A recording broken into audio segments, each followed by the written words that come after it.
예전부터 좋아했어요. 미정 씨 고생하는 거 보는 게 너무 힘들어요. 우리 같이 살아요. 20년 단골 손님이던 김 계장님이 저에게 고백하면서 한 말입니다. 시장 근처에서 국밥 장사를 한 지 20년이 넘었습니다. 20년 전 남편이 갑자기 죽으면서 어쩔 수 없이 시작하게 된 장사였죠. 그렇게 국밥집을 하면서 애들 대학도 보내고 결혼도 시키고, 결혼할 때는 아파트도 하나씩 사줬습니다. 하지만 코로나가 터지고 2년 넘게 장사가 안 되면서 모아둔 돈을 다 까먹고 결국 대출까지 받아가며 버텼습니다. 그런데 코로나가 끝나고도 장사는 예전 같지 않았습니다.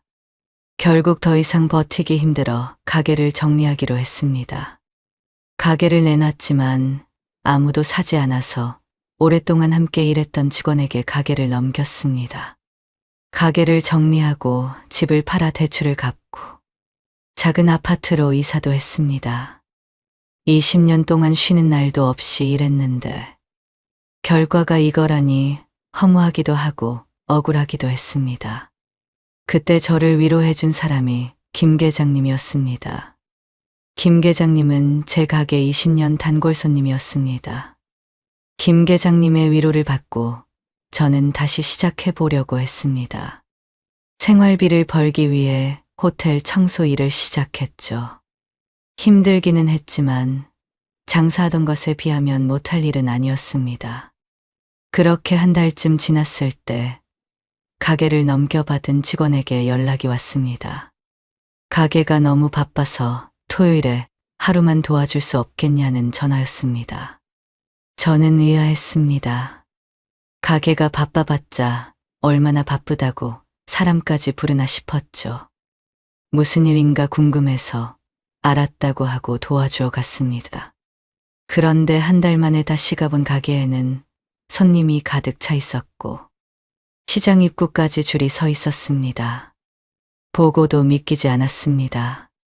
저는 어떻게 된 거냐고 물었고 그 직원은 장사가 안 돼서 인터넷으로 홍보를 시작했는데 입소문을 타면서 관광객들이 몰려오기 시작했다고 했습니다. 가게가 잘 되는 걸 보니 마음이 참 씁쓸했습니다.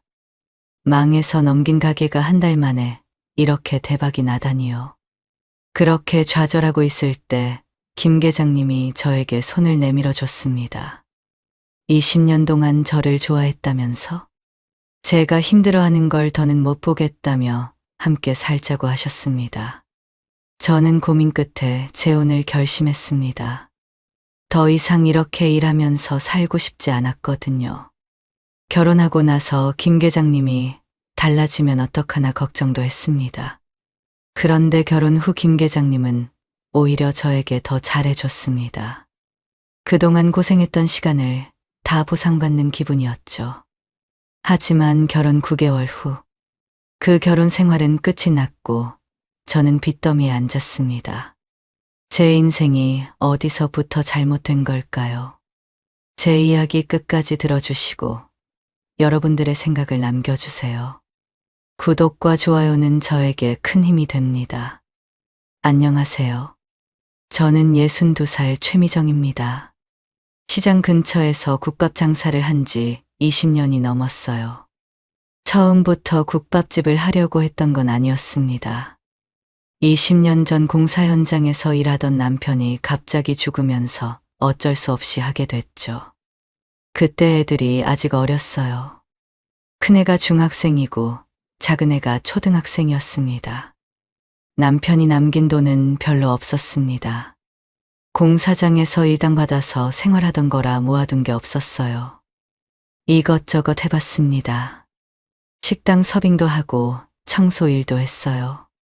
근데 애들 키우면서 눈치 봐가며 일하는 게 너무 힘들었습니다. 그러다 아는 분 소개로 국밥집을 시작하게 됐습니다. 시장 근처의 작은 가게였어요. 전 주인이 장사가 안 돼서 그냥 나가 권리금 없이 들어갔죠. 처음에는 손님이 별로 없었어요. 하루에 10그릇도 못 팔 때가 많았습니다. 근데 제가 원래 손맛이 있었나 봐요. 국물을 제대로 우려내니까 하나둘씩 단골이 생기기 시작했습니다. 아침에 일용직 분들이 먹고 가고 점심때는 근처 직장인들과 시장 상인들이 왔어요. 맛있다고 입소문이 나면서 빨리 자리 잡았죠. 그렇게 20년을 넘게 장사를 하며 애들 대학도 보내고 결혼도 시켰습니다. 결혼할 때 아파트도 하나씩 사줬어요.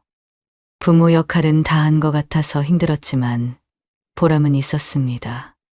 장사가 제일 잘 될 때는 프랜차이즈 제안까지 받았습니다. 종업원도 10명이 넘었거든요. 아침부터 저녁까지 쉴 틈 없이 바빴어요. 그때 돈도 열심히 모아놨습니다. 노후 걱정은 없을 줄 알았어요. 이 정도면 됐다고 생각했거든요. 근데 코로나가 터졌습니다. 2년 넘게 장사가 안 됐어요. 사람들이 밖에 안 나오니까요. 식당에서 밥 먹는 것도 무서워하던 시절이었습니다. 모아둔 돈을 하나둘씩 까먹기 시작했어요. 월세 내고 종업원 월급 주고 재료비 내고 하다 보니 통장이 바닥났습니다. 그래도 금방 끝나겠지 생각했어요. 1년만 버티면 되겠지 하면서요. 근데 1년이 2년이 됐습니다. 결국 대출까지 받아가며 그렇게 버텼습니다. 10명이던 직원도 이제는 4명으로 줄였어요. 미안했지만 어쩔 수 없었습니다. 코로나 끝나면 다시 부를 테니깐 기다려 달라고 했죠. 근데 코로나가 끝나도 장사가 예전 같지 않았습니다. 경기도 안 좋은데 물가까지 오르니 손님들이 줄었어요. 새벽부터 나가서 밤까지 일해도 그냥 제 일당 정도 버는 수준이었습니다. 차라리 다른 데 가서 일하는 게 나을 수도 있을 정도였죠. 근데 20년을 해온 장사를 접기가 쉽지 않았습니다. 모아둔 돈도 없고 다른 데 가서 눈치 봐가며 일하느니 그냥 내 가게에서 버티자고 생각했어요. 장사는 안 됐지만 그래도 버틸 수 있었던 건 단골 손님들 때문이었습니다. 20년을 다닌 분들이 아직도 있었거든요. 항상 맛있다고 해주고 힘내라고 응원도 해줬습니다. 사장님 국밥이 최고라고요. 그 말 들을 때마다 힘이 났습니다. 그렇게 버티고 버텼는데 시간이 지날수록 상황이 더 안 좋아졌어요. 경기도 안 좋은데 도시에서 사람들이 빠지고 있었습니다. 젊은 사람들은 다 서울로 가고 노인들만 남았어요. 일자리가 없으니까 떠나는 거였습니다. 예전에는 평일에도 사람들이 북적였는데 이제는 주말에도 한산했어요. 점심때 테이블 반도 안 찰 때가 많았습니다. 그나마 다행인 건 여기가 관광도시라서 주말에는 관광객들이 조금 왔어요. 그 손님들로 겨우 버티는 수준이었습니다. 어느 날 저녁 장사를 마치고 홀로 가게에 앉아 있었어요. 텅 빈 테이블들을 바라보면서 생각했습니다. 이제는 진지하게 장사를 접어야 할 것 같다고요. 이러다가 정말 망하겠다 싶었죠. 장사가 조금이라도 될 때 팔아야 권리금이라도 받을 수 있을 것 같았습니다. 지금 팔면 얼마라도 받겠지만 더 늦으면 그것도 못 받을 거였어요. 사람들이 빠지는 동네에서 누가 국밥집을 인수하겠어요. 빨리 결정해야 했습니다. 20년을 해온 장사인데 이 가게에서 애들 키우고 대학 보내고 결혼시켰는데 생각하면 눈물이 났습니다. 근데 현실을 외면할 수는 없었어요. 여기서 더 버티다가 대출만 늘어나면 그게 더 문제였거든요. 가게 불을 끄고 집으로 돌아오는 길에 시장 거리를 걸었습니다. 예전에는 이 시간에도 사람들이 북적였거든요. 근데 지금은 불 꺼진 가게들만 줄지어 있었어요. 나만 힘든 게 아니구나. 다들 힘든 건 마찬가지구나. 그런 생각이 들었습니다. 그날 밤잠을 설쳤습니다. 가게를 접어야 하나 말아야 하나. 머릿속이 복잡했어요.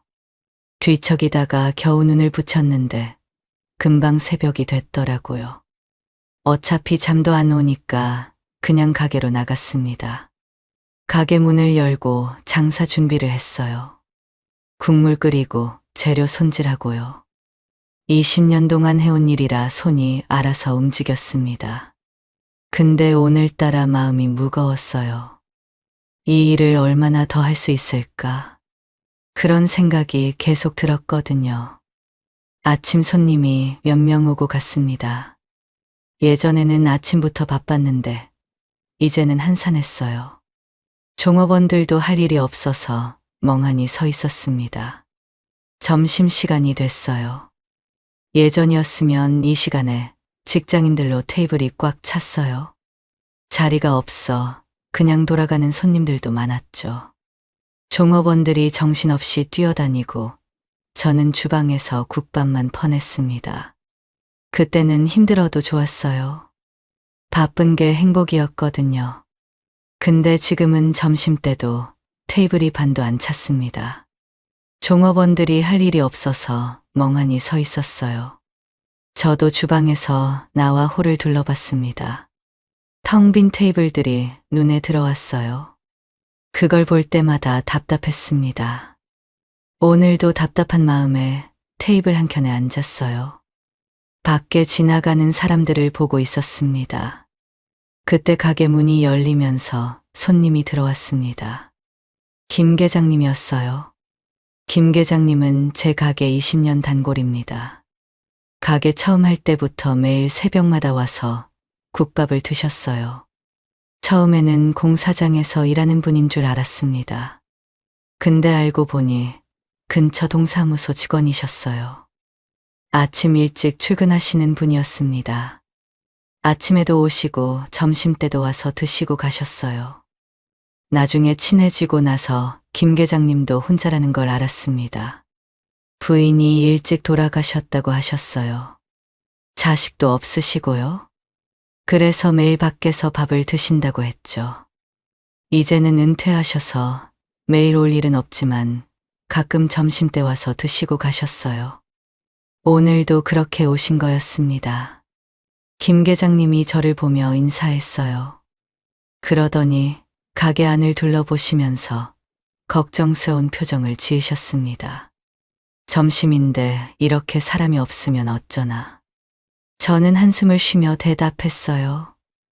안 그래도 그게 걱정이라며 거리에 사람들이 안 지나다닌다고 예전 같지 않다고 했죠. 김 계장님은 평소처럼 국밥을 시키셨어요. 저는 주방에 들어가서 정성스레 국밥을 끓였습니다. 김 계장님한테는 항상 푸짐하게 드렸거든요. 20년 단골이시니까요. 국밥을 내오고 옆에 앉아서 말벗을 했습니다. 어차피 손님도 없으니까요. 김 계장님이 국밥을 드시면서 저를 쳐다보셨어요. 사장님 얼굴이 너무 안 좋아 보여요? 저는 한숨을 쉬며 대답했습니다. 요즘 장사가 너무 안 돼서 접어야 할까 고민이라고요. 20년을 했는데 이제는 정말 한계가 왔다고 했죠. 김 계장님이 국밥을 드시다 말고 말씀하셨어요. 장사 너무 오래 하셨어요. 이제 쉴 때도 됐죠. 저는 고개를 저었습니다. 쉬고 싶어도 돈이 없어서 쉴 수도 없다고. 장사 접으면 당장 먹고 살 방법이 없다 했어요. 김 계장님이 의아하다는 표정을 지으셨어요. 장사 잘 될 때 많이 버셨잖아요. 그 돈은요? 저는 씁쓸하게 웃었습니다. 그 돈은 애들 결혼할 때 아파트 해줬다고 했어요. 남은 돈은 코로나 때 다 까먹었다고 말했죠.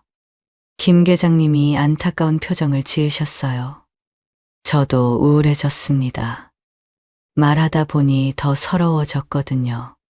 그때 김 계장님이 장난스레 말씀하셨어요. 그러니까 그때 제가 같이 살자고 했을 때 좋다고 했어야지. 저는 웃음이 나왔어요.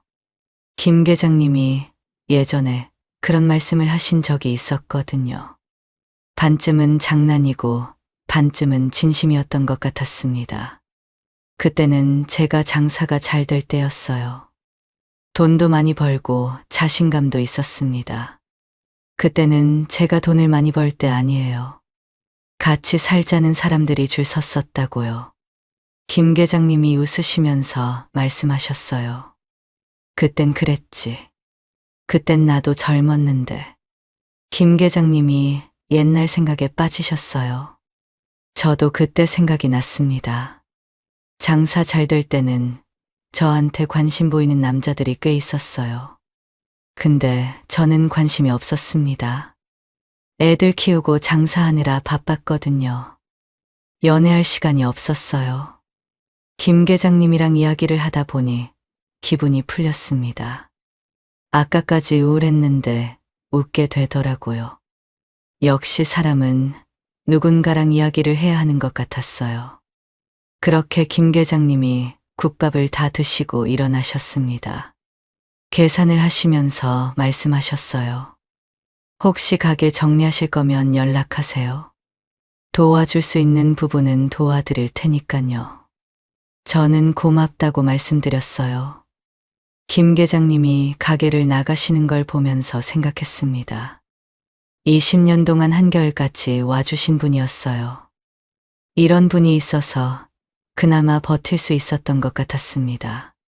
김 계장님이 가시고 나서도 한동안 그 자리에 앉아 있었습니다. 같이 살자고 했을 때 좋다고 했어야지. 그 말이 자꾸 머릿속에 맴돌았어요. 장난으로 하신 말씀인 거 알았습니다. 근데 괜히 웃음이 나더라고요. 그때는 정말 같이 살자는 사람들이 줄 섰었거든요. 장사 잘 되고 돈도 많이 벌 때였으니까요. 근데 지금은 아무도 없었습니다. 텅 빈 가게처럼요. 그렇게 하루하루 버티면서 3개월이 지났어요. 상황은 더 안 좋아졌습니다. 매출은 계속 떨어지는데 나가는 돈은 그대로였거든요. 월세에 직원 월급에 재료비에 공과금까지. 장사가 안 돼도 고정비는 계속 빠져나갔어요. 거기다 대출 이자까지 내야 했습니다. 매달 통장 잔고가 줄어드는 걸 볼 때마다 가슴이 답답했어요. 밤에 잠도 제대로 못 잤습니다. 눈만 감으면 돈 생각이 났거든요. 이번 달 월세는 어떻게 내지? 종업원 월급은 제때 줄 수 있을까? 뒤척이다가 새벽에 겨우 눈을 붙이면 또 가게 나갈 시간이었어요.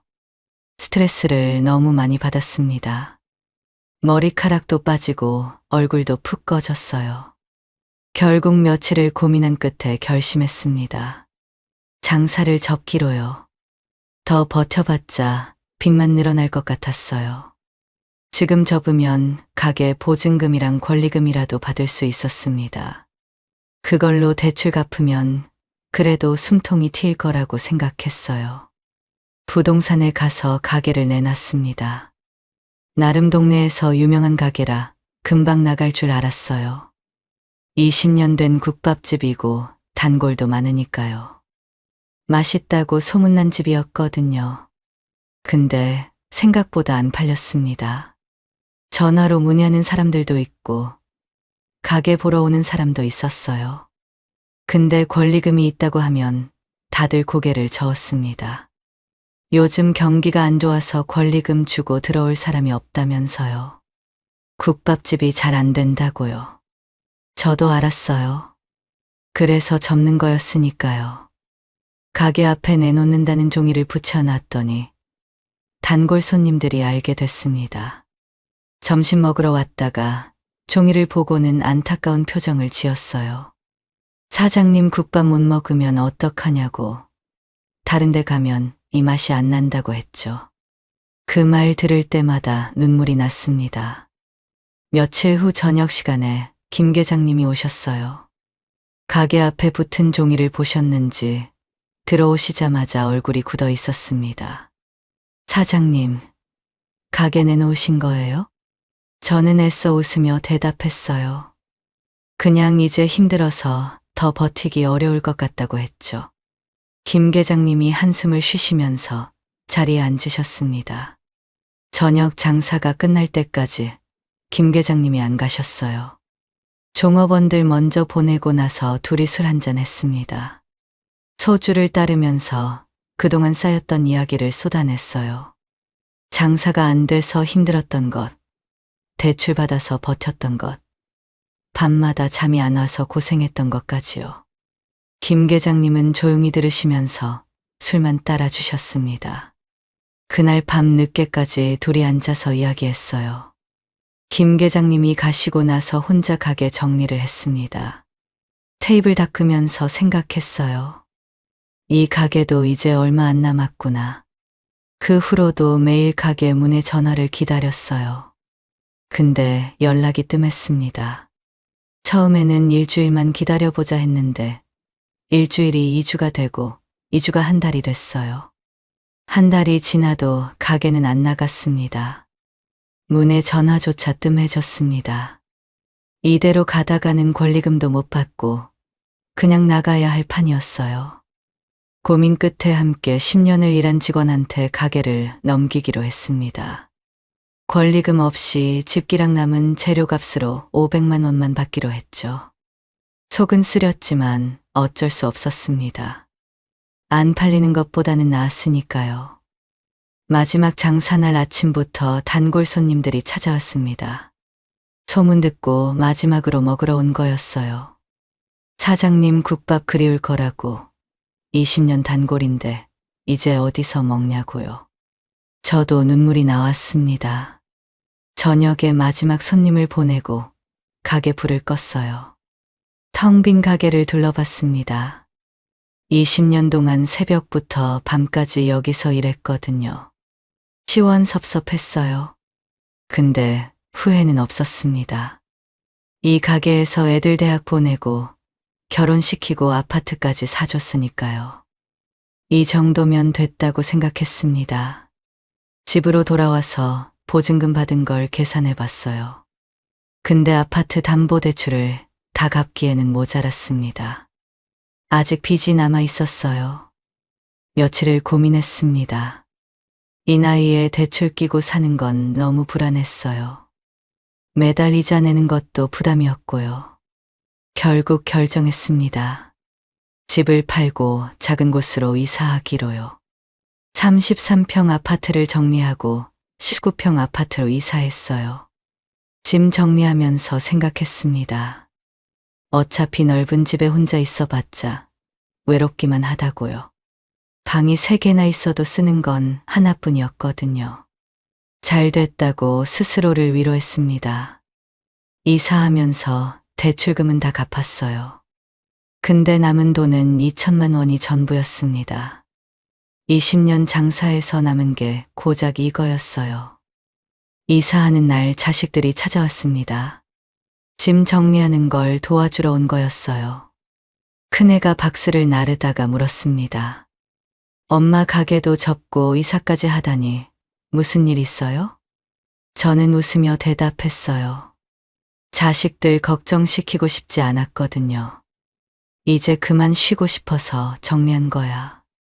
집도 혼자 살기 넓어서 줄인 거고, 가게 정리한 돈으로 편하게 노후 보낼 거야. 작은 애가 안심하는 표정으로 말했습니다. 잘하셨어요, 엄마. 고생 많이 하셨으니 이제 좀 쉬세요. 그 말을 들으니 눈물이 날 것 같았어요. 근데 참았습니다. 울면 자식들이 걱정할 테니까요. 웃으면서 고맙다고 했어요. 자식들이 가고 나서 텅 빈 새 집에 혼자 앉아 있었습니다. 핸드폰을 보며 돈 계산을 해봤어요. 통장에 2천만 원. 한 달 생활비가 200만 원이라고 치면 1년도 못 버틸 것 같았죠. 그래도 희망이 있었습니다. 장사 잘 될 때 국민연금을 많이 넣어놨거든요. 3년 후면 연금을 받을 수 있었습니다.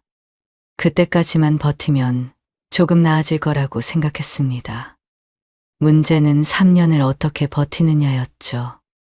다음 날부터 일자리를 알아봤습니다. 근데 막상 찾으려니까 할 만한 게 별로 없었어요. 나이가 62살이니까요. 젊은 사람들도 일자리 없다고 난리인데 저 같은 할머니를 어디서 써주겠어요. 식당 쪽 일자리는 있었습니다. 근데 20년을 국밥집에서 일했더니 식당은 보기도 싫었어요.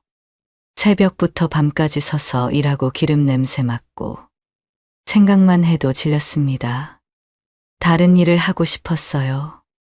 그렇게 며칠을 돌아다니다가 근처 호텔에서 청소 직원을 구한다는 공고를 봤습니다. 하루에 방 15개 정도 청소하면 된다고 했어요. 저는 이 정도면 장사에 비해 쉽게 할 수 있을 거라고 생각했습니다. 면접을 보고 바로 일을 시작하게 됐어요.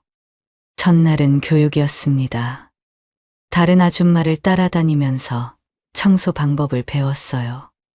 침대 시트 가는 법, 욕실 청소하는 법, 쓰레기 치우는 법까지요. 저는 장사할 때도 그랬지만 성격이 꼼꼼했습니다. 청소도 꼼꼼하게 했어요. 침대 밑도 들여다보고 창틀 먼지도 닦았습니다. 그랬더니 교육하던 아줌마가 뭐라고 했어요. 아줌마 그렇게 하면 시간 안에 15개 방 다 못해요. 눈에 보이는 것만 빨리빨리 하셔야 해요. 저는 알았다고 하고 아줌마가 알려주는 대로 했습니다. 대충 하는 게 영 마음에 안 들었지만 어쩔 수 없었어요. 다음 날부터 혼자 청소를 시작했습니다. 방 하나 들어가서 침대 시트 갈고 욕실 청소하고 쓰레기 치우고 생각보다 일이 힘들지 않았어요. 근데 시간 안에 15개 방을 다 해야 하는 게 쉽지 않았습니다. 장사할 때는 힘들면 잠깐 앉아 있거나 바람이라도 쐬고 왔거든요. 근데 여기는 그럴 시간이 없었어요. 쉬면 다음 방으로 못 넘어가니까요. 쉬지 않고 계속 움직여야 했습니다. 그렇게 청소 일을 한 지 일주일이 지나고 몸이 너무 아팠습니다. 허리도 아프고 무릎도 아프고 손목도 아팠어요. 하루 종일 쪼그리고 앉아서 청소하니까 온몸이 쑤셨습니다. 호텔 청소하는 사람들이 왜 이렇게 금방 그만두는지 알겠더라고요. 그래도 참고 일했습니다. 일할 데가 여기밖에 없었거든요. 이 나이에 다른 데서 써줄 리가 없으니까요. 그렇게 한 달이 지났을 때 전화가 왔습니다. 가게를 넘겨받은 직원이었어요. 이제는 사장이죠. 뭔 일인가 싶어서 받았습니다. 사장님 혹시 토요일에 바쁘세요? 저는 청소일 한다고 말하기가 부끄러웠어요. 그냥 아무 일 없다고 했습니다. 그러자 김 사장이 말했어요. 토요일에 가게가 너무 바빠서 그런데 혹시 와서 도와주실 수 있으세요? 일당은 두둑히 드릴게요. 저는 의아했습니다. 토요일에 바쁘다니요. 제가 할 때는 토요일이고 뭐고 손님이 없었거든요. 바빠봤자 얼마나 바쁘다고 도와달라고 하는 건지 이해가 안 됐어요. 근데 궁금하기도 해서 알았다고 했습니다. 직장 상사한테 토요일에 쉬고 싶다고 말했어요. 상사가 얼굴을 찌푸렸습니다. 토요일이 제일 바쁜 날인데 쉬면 어떻게 하냐고요. 저는 죄송하다고 자식들 핑계를 댔습니다. 잔소리를 듣긴 했지만 어쨌든 허락을 받았습니다. 토요일 아침 일찍 가게로 갔어요. 한 달 만에 오는 가게였습니다. 근데 이상하게 정겨웠어요. 마치 어제도 출근했던 것 같았습니다. 20년을 다녔으니까요. 가게에 들어가니 김 사장이 반갑게 맞이했어요. 저는 뭐가 그리 바쁘냐고 물었습니다. 김 사장이 웃으면서 대답했어요. 주말 되면 바빠요. 정말 감사해요, 사장님. 저는 그래왔던 것처럼 장사 준비를 도왔습니다. 국물 체크하고 재료 손질하고요. 근데 이상했어요. 왜 이렇게 국밥을 많이 준비하는지 모르겠었습니다. 제가 할 때보다 훨씬 많았거든요. 11시쯤 되자 갑자기 사람들이 하나둘씩 가게로 들어오기 시작했어요. 근데 손님들을 보니까 대부분 20대, 30대 젊은 사람들이었습니다. 이상하다고 생각했죠. 제가 할 때는 단골이나 나이 좀 있는 손님들이 많았거든요. 젊은 사람들은 국밥을 잘 안 먹었습니다. 12시가 안 됐는데 테이블이 모두 찼어요. 그러더니 12시가 되자 가게 밖에 사람들이 줄을 서기 시작했습니다. 줄이 가게 앞을 지나서 골목까지 이어졌어요. 저는 깜짝 놀랐습니다. 이게 대체 무슨 일인지 이해가 안 됐어요. 한 달 전까지만 해도 손님이 없어서 가게를 접었는데요. 갑자기 왜 이렇게 사람들이 몰려오는 건지 이해가 안 됐습니다. 그렇게 점심부터 저녁 때까지 손님들이 끝없이 들어왔습니다. 정신없이 국밥을 퍼냈어요. 주방에서 나올 틈도 없었습니다. 제가 20년 장사하면서 이렇게 바빴던 적이 있었나 싶었어요. 장사 제일 잘 될 때도 이 정도는 아니었거든요. 손님들 대부분이 젊은 사람들이었습니다. 20대, 30대요. 휴대폰으로 사진도 찍고 영상도 찍었어요. 국밥 사진 찍고 가게 사진 찍고요. 제가 할 때는 그런 손님 없어 신기했습니다. 저녁 8시가 넘어서야 손님이 줄었어요. 마지막 손님을 보내고 나서야 겨우 숨을 돌렸습니다.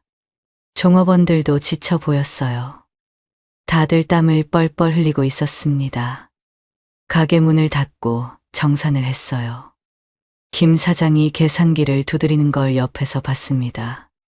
숫자가 올라가는 게 믿기지 않았어요. 저는 박 사장한테 물었습니다. 이게 어떻게 된 거야? 이 손님들은 다 뭐야? 박 사장이 머쓱하게 웃으면서 설명했어요. 가게 인수하고 처음에는 장사가 안 됐다고 했습니다. 그래서 고민하고 있었는데 아들이 한마디 했다고 했어요. 여기 시장 쪽에 관광객들 많이 오니까 인터넷이나 SNS에 홍보를 해보는 게 어떻겠냐고요. 그래서 인터넷으로 홍보를 했는데 그게 잘 됐다고 했습니다. 맛집이라고 입소문이 나면서 관광객들이 몰려오기 시작했다고 했죠. 평일에도 오고 주말에는 1시간씩 줄 서서 먹는다고요. 저는 잘 됐다고 말해줬어요. 근데 속으로는 씁쓸했습니다. 내가 조금만 더 버텼으면 이렇게 됐을 수도 있었는데 그런 생각이 들었거든요. 근데 이미 지난 일 어쩔 수 없었습니다. 김 사장이 봉투 하나를 내밀었어요. 일당이라면서요. 감사하다고 두둑히 넣었다고 말했죠. 사장님이 오시니까 역시 든든해요. 주말마다 혼자 애먹었거든요. 정말 감사합니다. 저는 봉투를 받으면서 아무 말도 못했어요. 사장님이라는 말이 이상하게 들렸습니다. 이제 사장이 아닌데요. 김 사장이 조심스럽게 물었어요. 사장님 요즘 뭐 하세요? 저는 그냥 집에서 쉬고 있다고 거짓말을 했습니다. 그러자 김 사장이 말을 꺼냈어요. 이런 말 하기는 좀 그런데 하면서요. 혹시 가게에 나와서 일을 도와줄 수 있냐며 일주일에 4, 5일 정도 편하신 날에 나오시면 된다고요. 퇴근도 편하신 시간에 하셔도 좋다고 월급도 많이 드리겠다고 했죠. 저는 고민해보겠다 말하고 봉투를 들고 가게를 나왔습니다. 집으로 돌아가는 버스 안에서 오늘 매출을 계산해봤습니다. 대충 계산해보니까 제가 가게 넘기기 전 일주일치 정도 되는 것 같았어요. 일주일치를 하루 만에 팔다니 가슴이 쓰렸습니다. 조금만 더 버텼으면 하는 생각이 또 들었어요. 집에 돌아와서 침대에 누워 김 사장이 말한 제안을 생각해봤어요. 조건은 좋았습니다. 근무 시간도 유연하고 돈도 청소일보다 많이 줄 거였어요. 일도 항상 해오던 거라 편하고요. 20년 동안 해온 일이니까요. 근데 자존심이 상했습니다. 내가 직원으로 쓰던 사람 밑에 들어가서 일한다는 게요. 10년 동안 같이 일했던 직원이었거든요. 그 사람 밑에서 일하는 모습을 상상하니까 얼굴이 화끈거렸어요. 그리고 잘 되는 가게를 매일 보고 있으면 속이 더 쓰릴 것 같았습니다. 결국 포기하기로 했어요. 그냥 청소일이나 계속 하자고요. 자존심 지키면서 사는 게 낫다고 생각했습니다. 다음 날 호텔로 출근했어요.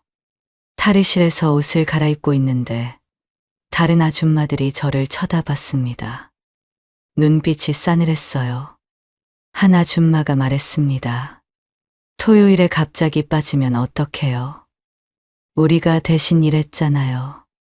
다른 아줌마도 거들었어요. 일한 지 얼마나 됐다고 벌써 이래요. 여기가 만만해 보여요? 저는 죄송하다고 했습니다. 다음부터는 안 그러겠다고요. 아줌마들이 한숨을 쉬면서 나갔어요. 하지만 그날부터 괴롭힘이 시작됐습니다. 제가 청소한 방을 다시 검사하면서 트집을 잡았어요. 여기 안 닦았네. 저기 먼지 있네 하면서요. 청소 카트도 제 것만 안 좋은 걸 줬어요. 바퀴가 고장나서 밀기 힘든 거였죠. 점심시간에도 저만 따로 앉아서 먹었습니다. 다른 아줌마들은 같이 모여서 먹으면서 제 얘기를 했어요. 들리라고 일부러 크게 말하는 것 같았습니다. 저 아줌마 건방지다. 일도 못하면서 빠지기는 빠진다. 그런 말들이요. 일주일을 버텼어요. 근데 한계가 왔습니다. 몸도 힘들고 마음도 힘들었어요. 20년 동안 사장으로 일했는데 여기서 이런 대접을 받으니까 비참했습니다. 결국 결심했어요. 청소일 그만두고 국밥집으로 돌아가기로요. 자존심이 상해도 어쩔 수 없었습니다. 여기서 이렇게 사는 것보다는 나았어요. 청소일을 그만두고 집에 돌아와서 한참을 앉아 있었습니다. 자존심 지키면서 살겠다고 했는데 현실은 그게 아니었어요. 청소일도 못 버티고 그만뒀으니까요.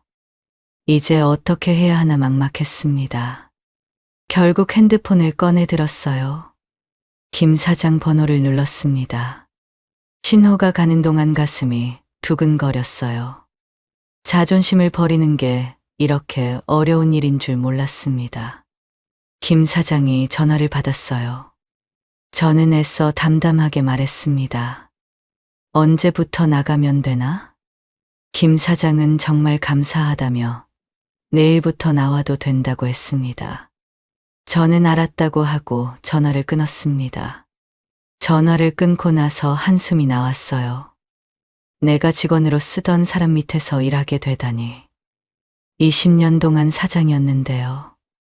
씁쓸했습니다. 다음 날 아침 국밥집으로 출근했어요. 가게 문을 열고 들어가는데 이상한 기분이 들었습니다. 자존심은 상했지만 국밥집에 오니까 마음이 편해졌어요. 익숙한 냄새, 익숙한 공간이었거든요. 내 집에 온 것 같았습니다. 김 사장이 반갑게 맞이했어요. 사장님 감사하다면서요. 저는 이제 사장 아니라고 그냥 편하게 대하라고 했습니다. 근데 김 사장은 계속 사장님이라고 불렀어요. 그렇게 장사 준비를 하고 점심때가 됐습니다. 손님들이 들어오기 시작했어요. 단골 손님들이 저를 보더니 눈이 커졌습니다. 사장님, 오랜만이네요. 어디 다녀오셨어요? 저는 웃으면서 대답했어요. 이제 사장 아니에요. 저기 저분이 사장님이에요.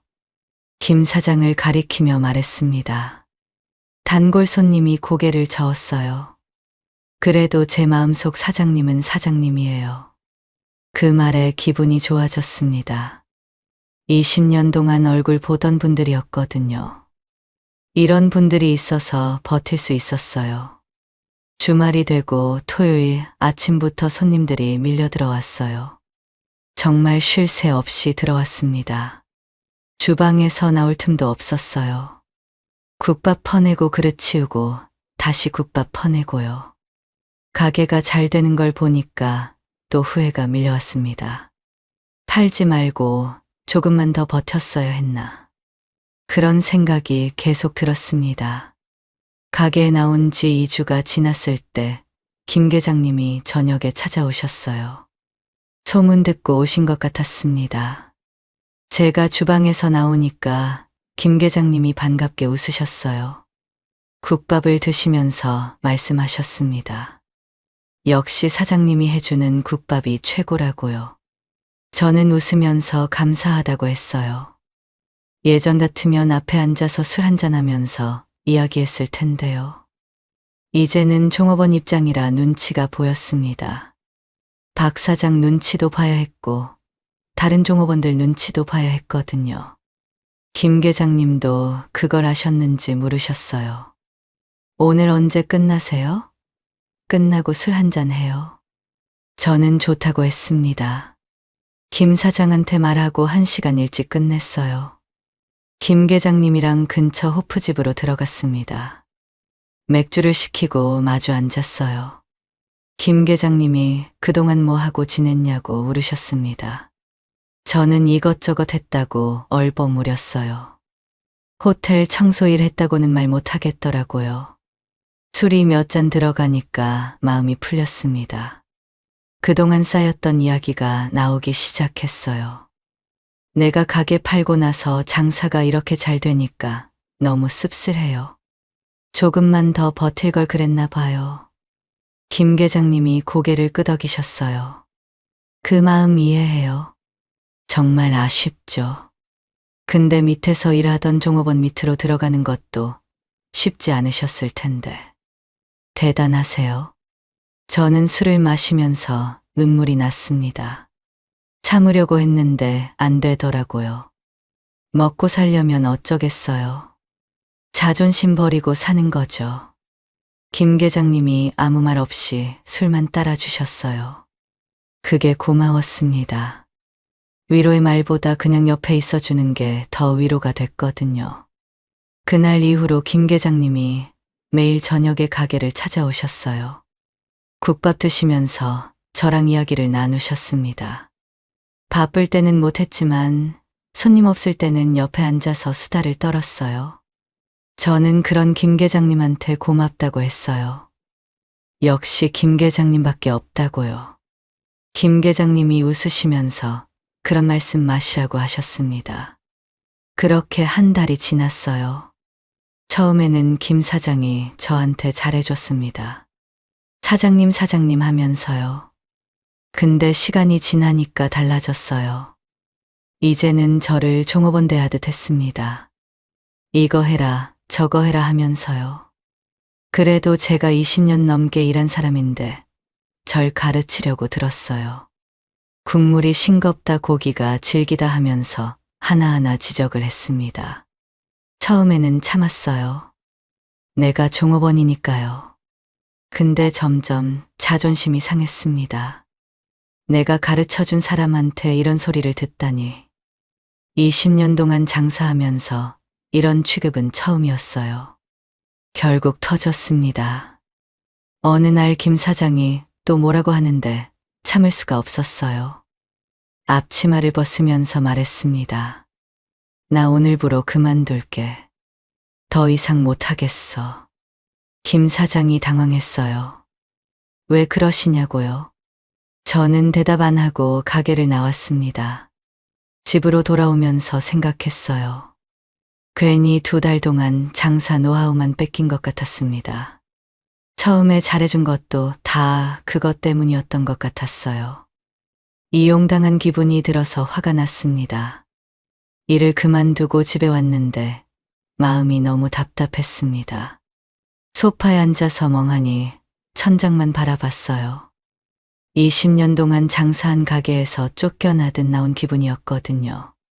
내가 키운 가게인데 내가 가르쳐준 사람한테 그런 취급을 받다니. 억울하고 화가 났습니다. 그렇게 한참을 앉아 있는데 전화가 왔어요.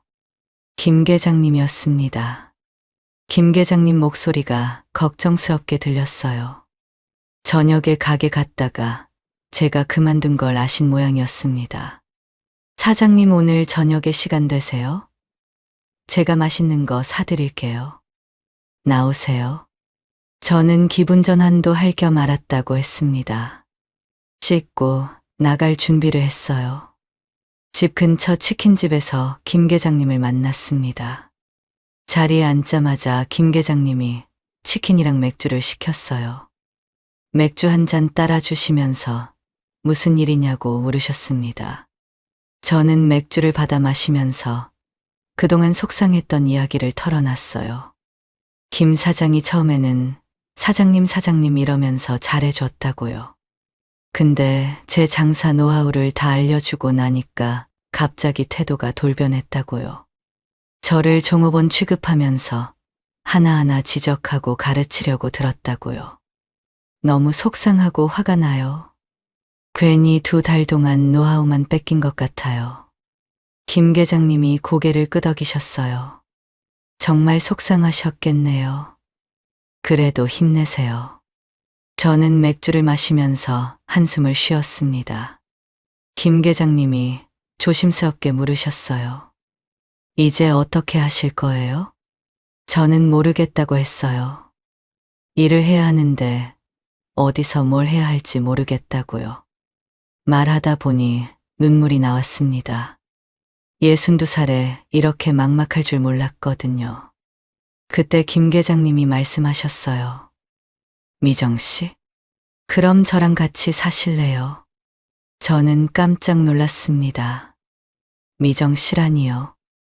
이제까지 한 번도 김 계장님이 제 이름을 부른 적이 없었거든요. 항상 사장님이라고 불렀었어요. 갑자기 이름을 부르니까 당황스러웠습니다. 저는 아무 말도 못하고 김 계장님을 쳐다봤어요. 김 계장님이 말을 이으셨습니다. 예전부터 좋아했어요. 예전에 장난처럼 고백한 거 있잖아요. 그거 장난 아니었어요. 미정 씨가 고생하는 거 보는 게 너무 힘들어요. 함께 살아요. 둘이 살면 여유롭지는 못해도 밥은 안 굶고 살 수 있을 거예요. 가슴이 뛰었습니다. 20년 넘게 알고 지낸 분인데 이런 말씀을 하시다니요. 내 걱정해주는 건 김 계장님밖에 없다는 생각이 들었어요. 자식들도 바쁘다고 연락 잘 안 하고 친구들도 다들 자기 사정이 있었거든요. 김 계장님만 한결같이 저한테 잘해주셨어요. 마음이 흔들렸습니다. 근데 쉽게 결정할 수 있는 일이 아니었어요. 저는 웃으면서 말했습니다. 생각해 볼게요. 고마워요. 김 계장님이 천천히 생각하시라고 하셨어요. 그날 밤 집에 돌아와서 잠이 안 왔습니다. 김 계장님 말씀이 계속 머릿속에 맴돌았어요. 20년을 넘게 본 분이었습니다.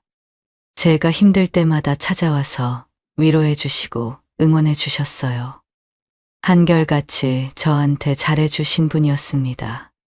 그런 분이 함께 살자고 하시는데 마음이 안 갈 수가 없었어요. 현실적인 것도 생각해 봤습니다. 김 계장님은 공무원 출신이라 공무원 연금이 나올 거였어요.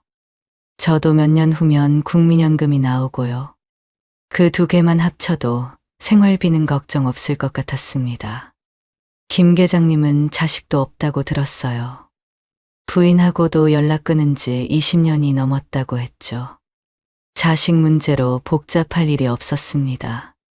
그냥 둘만 잘 살면 아무 문제 없을 것 같았어요. 무엇보다 좋은 건 이제 더 이상 일을 안 해도 된다는 거였습니다. 20년 넘게 쉬지도 못하고 일했어요. 새벽부터 밤까지요. 근데 이 나이에 이렇게 일하는 게 너무 억울했거든요. 이제 좀 쉬고 싶었습니다. 결국 마음을 굳혔어요. 결혼하기로요. 근데 김 계장님한테 말하기 전에 자식들 반응을 먼저 보고 싶었습니다. 혹시 반대하면 어떡하나 걱정이 앞섰습니다. 아들한테 전화를 했어요. 안부 인사를 하다가 조심스럽게 말을 꺼냈습니다. 엄마가 좋은 사람이 생겼는데 아들이 전화기 너머로 엄청 기뻐하는 게 느껴졌어요. 잘 되셨다면서 엄마 혼자 있는 거 걱정됐는데 진짜 잘 됐다고 좋아했죠. 딸한테도 전화했습니다. 딸도 같은 반응이었어요. 축하드린다고, 좋은 분이면 빨리 결혼하시라고 말해줬어요. 저는 안심이 됐습니다. 자식들이 찬성하니까 마음 편히 김 계장님한테 말할 수 있을 것 같았어요. 며칠 후 김 계장님을 만났습니다. 집 근처 카페에서 마주 앉았어요. 커피를 시키고 나서 저는 심호흡을 했습니다. 손이 떨리더라고요. 62살에 누군가한테 같이 살자고 말하게 될 줄 몰랐거든요. 남편 죽고 나서 20년을 혼자 살았는데요. 이런 말을 꺼내는 게 쑥스러웠습니다. 저도 같이 살고 싶어요. 김 계장님 얼굴이 환해졌어요. 제 손을 덥석 잡으시면서 말씀하셨습니다. 20년을 기다렸어요. 앞으로 정말 잘할게요. 절대 고생 안 시킬게요. 저도 웃었습니다. 20년을 기다렸다는 말에 가슴이 뭉클했어요. 처음 가게 열었을 때부터 매일 오셨으니까요. 그때부터 저를 좋아하셨던 거였습니다. 한결같은 분이었어요. 그게 고마웠습니다. 그렇게 결혼이 결정됐어요. 저는 살던 19평 아파트를 팔고 김 계장님 집으로 들어가기로 했습니다. 이사 첫날 저녁에 김 계장님 아니 남편이 말했어요. 이제 부부가 됐으니 재산이나 이런 건 투명하게 하자고요. 숨기는 거 없이 다 공개하자고 했죠.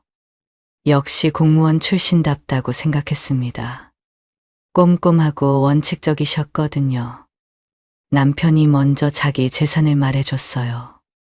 공무원 연금으로 매달 210만 원씩 나오고 주식에 2억 정도 있어요. 배당으로 한 달에 100만 원 정도 나와서 이걸로 생활하고 있어요. 집값은 2억 5천 정도 돼요. 저도 말했습니다. 살던 집 팔아서 1억 7천만 원 정도 있다고요. 사실 비상금으로 3천만 원 정도 더 있었지만 그건 말 안 했어요. 비상금은 비상금이니까요. 혹시 모를 일에 대비해서 숨겨두고 싶었습니다. 남편이 핸드폰을 꺼내서 계산을 하기 시작했어요. 지금 제가 연금이랑 배당으로 한 달에 300만 원 정도 나오는데요. 1억 7천만 원을 주식에 넣고 배당을 받으면 한 달에 70만 원 더 나올 수 있어요. 주식에 넣는 건 어때요? 저는 그건 힘들다고 말했어요. 주식에 다 넣는 건 불안해요. 1억만 넣고 7천만 원은 예금에 넣고 싶어요. 남편도 좋다고 했죠. 그렇게 저는 1억을 남편한테 맡겼습니다. 남편이 알아서 투자하기로 했어요. 저는 주식 같은 거 잘 모르니까요. 20년 동안 장사만 했지 재테크는 해본 적이 없었거든요. 그렇게 20년 만에 결혼 생활이 시작됐습니다. 처음엔 어색했어요. 20년 넘게 혼자 살다가 누군가랑 같이 사는 게요. 밥 먹을 때도 어색하고 TV 볼 때도 어색했어요. 근데 일주일 지나니까 적응이 됐습니다. 아침에 일어나면 남편이 커피를 타줬어요. 저녁에는 같이 산책도 하고요. 이제 매일 생활비 걱정을 안 해도 됐습니다. 무엇보다 옆에 누군가 있다는 게 너무 좋았어요. 밤에 혼자가 아니라는 게요. 결혼하기 전에 걱정도 많이 했거든요. 남편이 결혼하고 나면 변하면 어떡하나. 주변에서도 걱정해 줬어요. 늦은 나이에 재혼하면 안 좋은 경우가 많다면서요. 돈 때문에 결혼하는 사람도 있다면서요. 근데 기우였습니다. 남편은 오히려 결혼 전보다 더 잘해줬어요. 밥도 차려주고 청소도 도와주고요. 제가 힘들까 봐 집안일도 많이 했습니다. 이제까지 고생한 걸 다 보상받는 기분이었어요. 행복한 결혼 생활을 하다 보니 어느덧 9개월이 지났습니다. 하루하루가 너무 행복해서 시간 가는 줄 몰랐어요. 이게 바로 제가 원하던 노후였습니다. 평생 이렇게 살 수 있으면 좋겠다고 생각했어요. 그런데 어느 날이었습니다. 생활비 주는 날이 됐는데 생활비가 안 들어왔어요. 남편이 매달 제 통장에 생활비를 넣어줬거든요. 근데 그날은 안 들어왔습니다. 저는 남편이 깜빡한 거라고 생각했어요. 저녁에 남편한테 말했습니다. 생활비 아직 안 들어왔다고요. 남편이 맞다 깜빡했다면서 내일 넣어주겠다고 했어요. 하지만 다음 날도 생활비가 안 들어왔습니다. 저는 뭔가 이상하다고 느꼈어요. 9개월 동안 한 번도 안 그랬거든요. 항상 제때 넣어줬었습니다. 저녁에 남편한테 다시 말했어요. 생활비가 아직도 안 들어왔다고. 무슨 일 있냐고 물었습니다. 그런데 남편이 갑자기 눈물을 왈칵 쏟았습니다. 저는 당황했어요.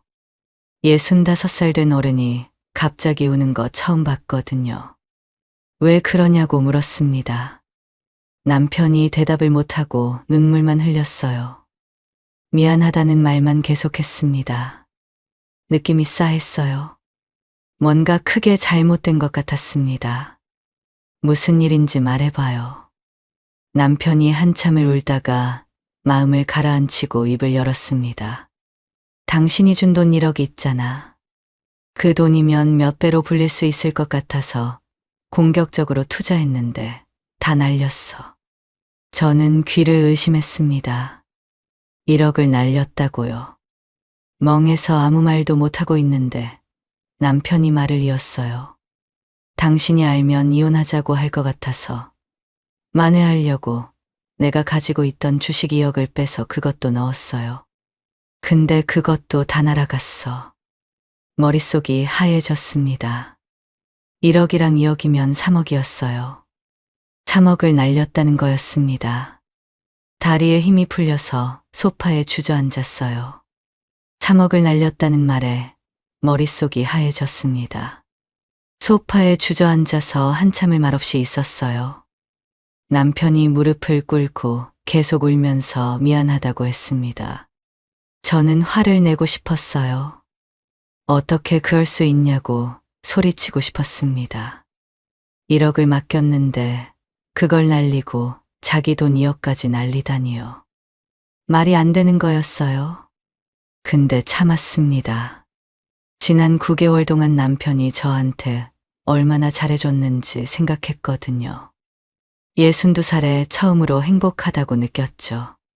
그 결혼 생활을 깨고 싶지 않았습니다. 저는 애써 마음을 가라앉히고 남편을 위로했어요. 어쩔 수 있어요. 이미 지난 일인데 당신 연금 나오는 걸로 버티면 되죠. 나도 몇 년 후면 국민연금 나오니까 그걸로 생활하면 돼요. 그냥 잊어버려요. 남편이 고개를 못 들었습니다. 계속 바닥만 보고 있었어요. 뭔가 더 있는 것 같은 느낌이 들었습니다. 저는 괜찮다고 했어요. 아껴 쓰면 된다고요. 둘이 연금으로 살면 되지 않겠냐고요. 그래도 남편이 고개를 안 들었어요. 그때 남편이 말을 이었습니다. 목소리가 떨리고 있었어요. 사실 그게 다가 아니야. 어떻게든 그 돈을 만회하려고 집 담보로 대출 받았어.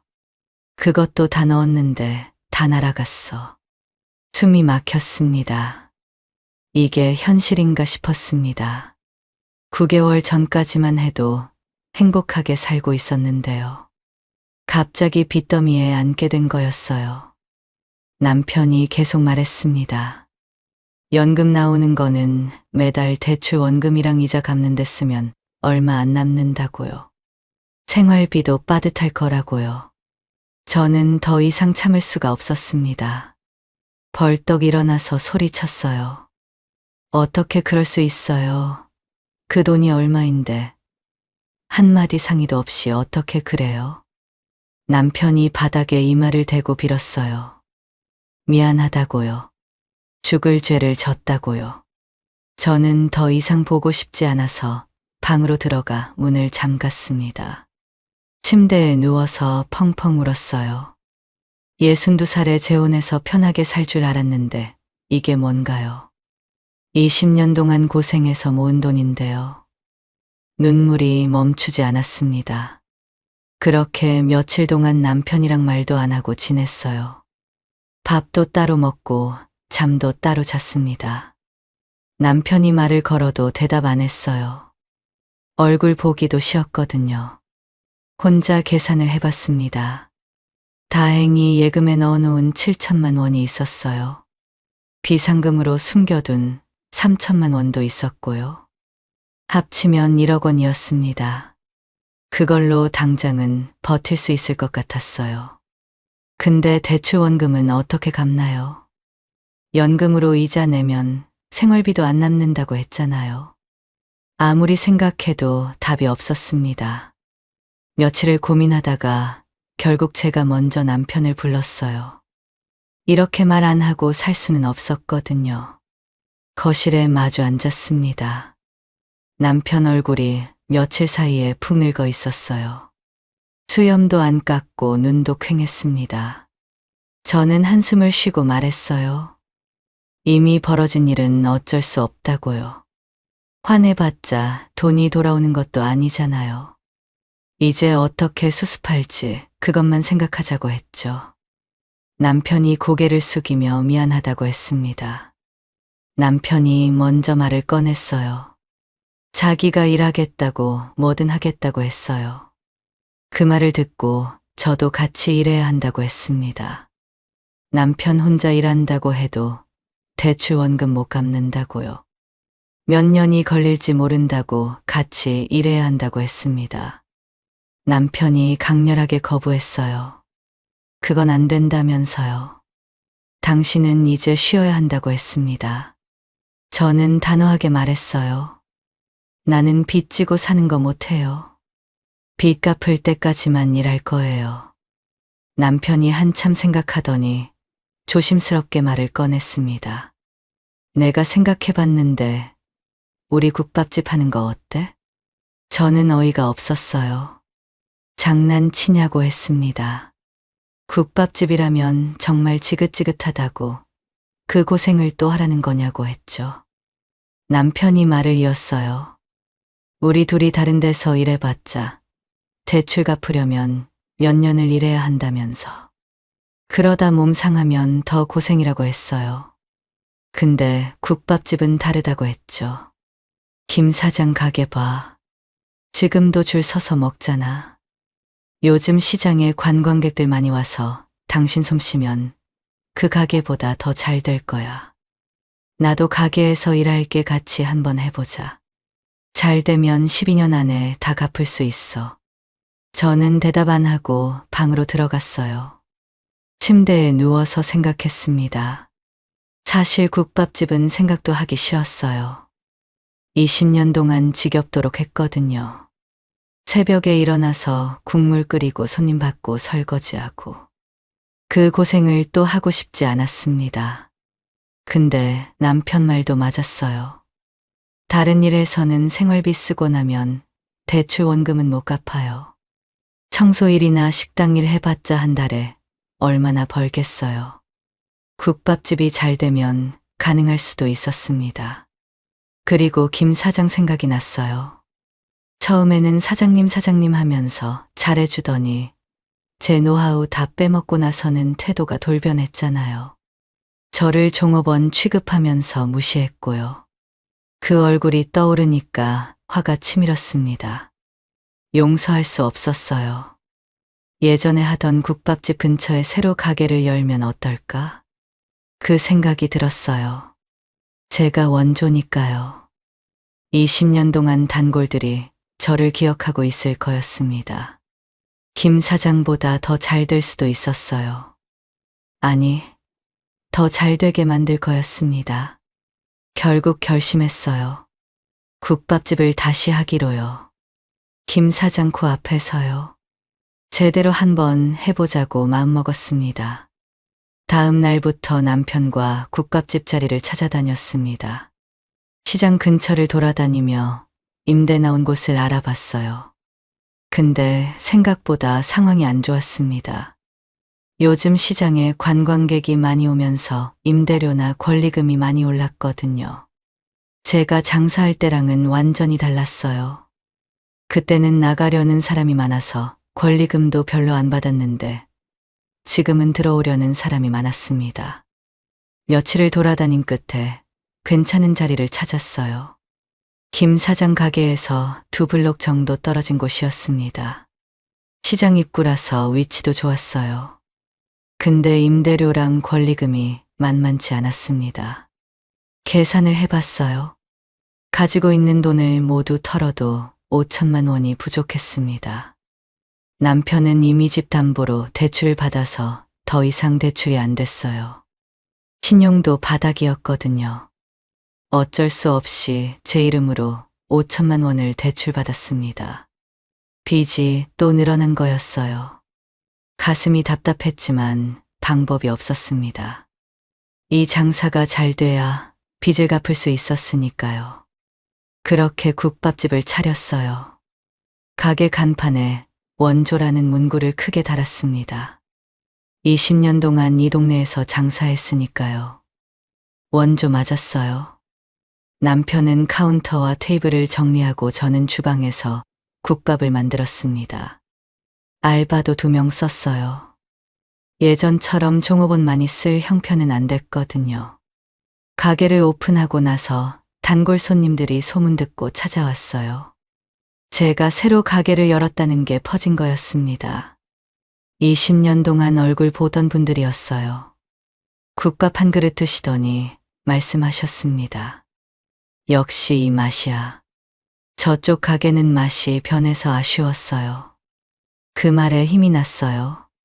제 손맛을 알아봐 주시는 거잖아요. 단골 손님들 덕분에 장사가 어느 정도는 됐습니다.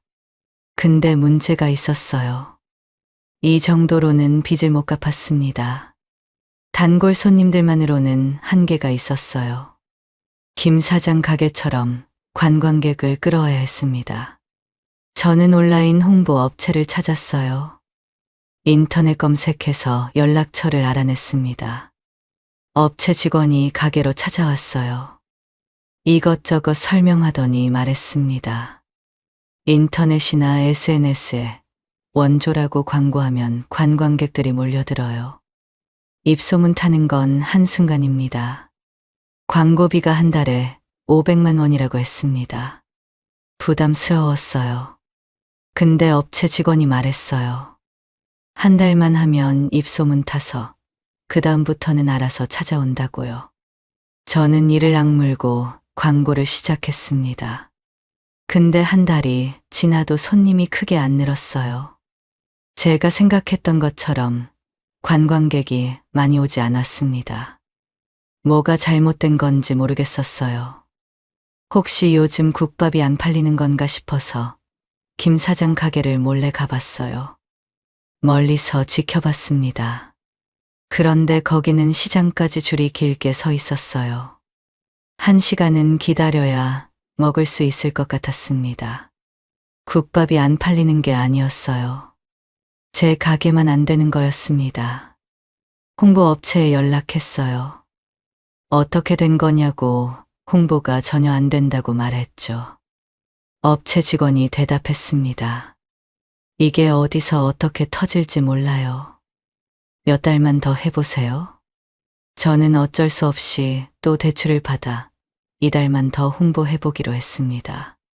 근데 장사는 여전히 안 됐습니다. 관광객은 별로 안 오고 단골 손님만 오는 수준이었어요. 광고비만 날린 거였습니다. 그때부터 가게에서 남편이랑 싸우는 일이 잦아졌어요. 서로 니 탓 내 탓하면서 싸웠습니다. 남편이 소리쳤어요. 가게 장사 안 되는 게 왜 내 탓이야? 저도 지지 않고 소리쳤습니다. 당신이 가게 열면 잘 된다고 했잖아. 당신이 그 돈만 안 날렸으면 이런 일도 없었어? 그 말에 남편이 할 말을 잃었어요. 저도 후회했습니다. 그 말은 하면 안 되는 거였는데요. 근데 이미 엎질러진 물이었어요. 그렇게 매일매일 싸웠습니다. 어느 순간부터 남편이 가게에 안 나왔어요. 집에서 나오지도 않았습니다. 저 혼자 가게를 해야 했어요.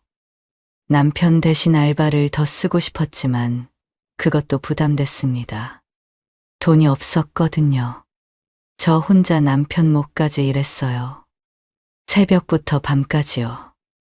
20년 전으로 돌아간 것 같았습니다. 아니, 그때보다 더 힘들었어요. 그때는 젊었으니까 버틸 수 있었거든요.